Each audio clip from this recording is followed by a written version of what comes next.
freshman, and that was really the only schooling that I was ever aware of. It's very affluent, and had all the resources and good teachers you could ever want. And I was really ignorant to any other type of school around.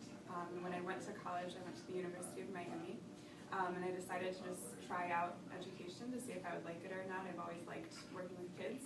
And because I was in the city, we were placed in urban districts right away.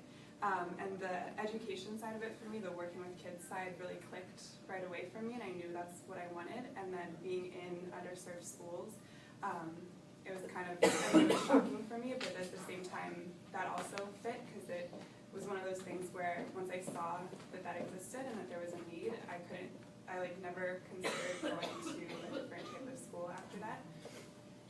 So that was how I got into education and urban education, and I was really committed to only being in public schools in urban areas. I was not interested in charter schools, because I think that was ingrained in my traditional teacher ed prep program, that it was you have to work at a public school, and charter schools are the enemy, basically.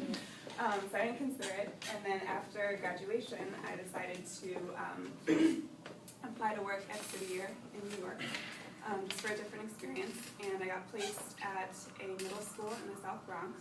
That was a really challenging place to work, not just because of the student population, it was more because of the school. It was totally unorganized, teachers just quitting all the time, without notice, walking out. Really crazy. To paint a picture for you, we took all 120 some sixth graders to the Museum of Natural History in Manhattan, which could have been really amazing, but I was not part of the planning process. They had got me 5 minutes before the trip and were like, we need more bodies, so just come with us. And when we got there, we had to go on the subway half an hour into Manhattan, and then they had all the kids walk across Central Park to get to the west side. They had no itinerary, they had no plan. They didn't have where are we going to go once we're in the museum? They didn't split kids up into smaller groups to be with teachers. They weren't counting the kids. It was a total disaster. Basically, once we got in there, they just started running around, and I looked at a teacher next to me and I said, what should we do? Because they were disappearing. And she said, I don't know. And she sat down on a bench and sat there the entire trip, didn't do anything.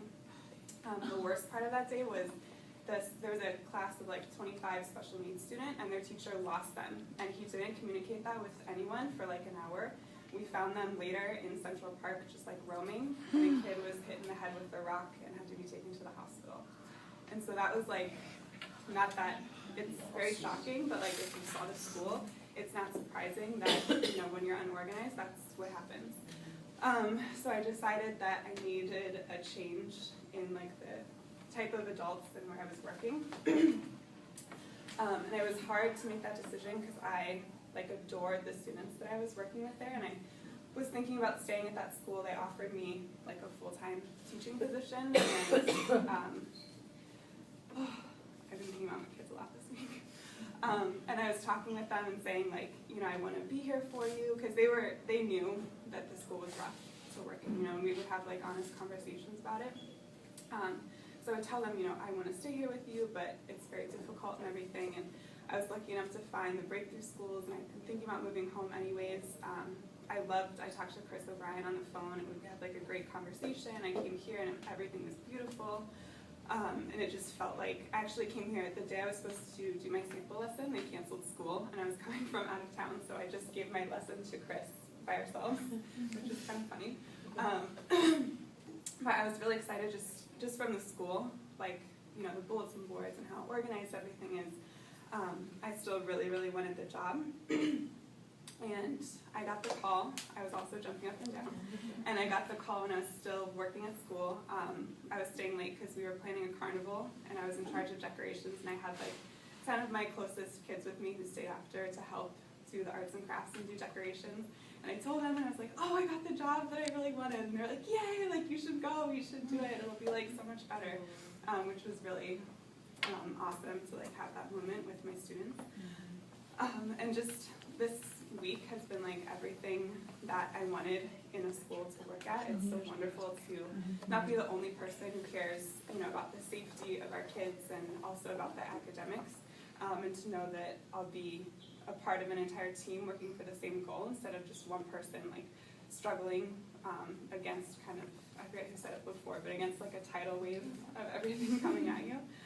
So that's my why for being here.